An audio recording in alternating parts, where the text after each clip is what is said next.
Yes, Majority Leader. Honorable Speaker, that guidance is good and I think it will help members. But at a more general perspective, Honorable Speaker, and I hear what the CS is saying, he's speaking about contractors. But Honorable Speaker, it is my view or my opinion that the problem is not necessarily with just contractors, but also liturgy within the Ministry of Roads and Infrastructure, and especially the implementing agencies. I know the CS, you now have new leadership both at KeRRA and KeNHA. And I must commend the actions that were taken in those two state departments, because there was overwhelming liturgy and almost sabotage of work on the roads sector, Honorable Speaker. And therefore wanted to hear from the CS, as much as you point fingers at contractors, these contractors are business people. They are there to make a profit and they will have no loss if they are paid.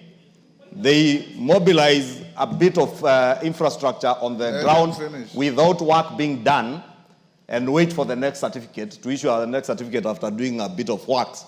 But what will the CS do to ensure that the liturgy we have seen in the state departments for roads, especially the implementing agencies, Honorable Speaker, is also dealt with at the ministerial level?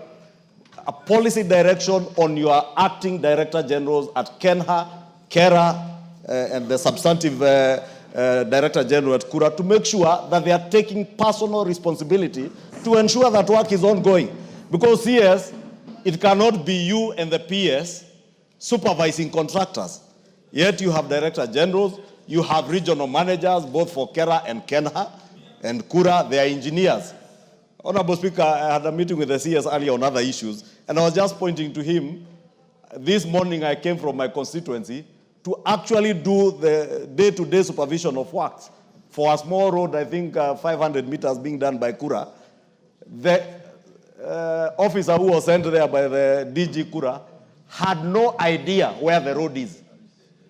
In fact, I left Kikuyu this morning, this lunch, Honorable Speaker, without having seen that officer, because he could not even trace where the road is.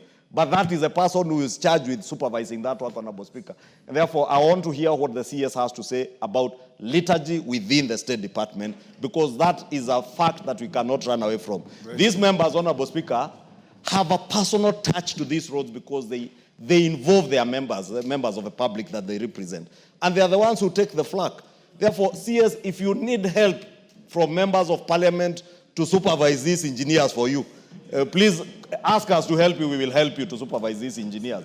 Because some just don't do nothing on the ground. Mambo kwa ground, Honorable Speaker, as I say, need different, as they say. And therefore, I want to beg you that as much as you be convening contractors, the most critical people to convene are your state department officers, not to be lethargic with their work. Thank you, Honorable Speaker. Yes, Jen KeRRA, you had a point of order. Yes, I had, Mr. Speaker, because we were made to believe that these officers resigned. Actually, they were not pushed out. This government is telling lies all the time. Order, you are out of order. And irrelevant, to say the least. Yes,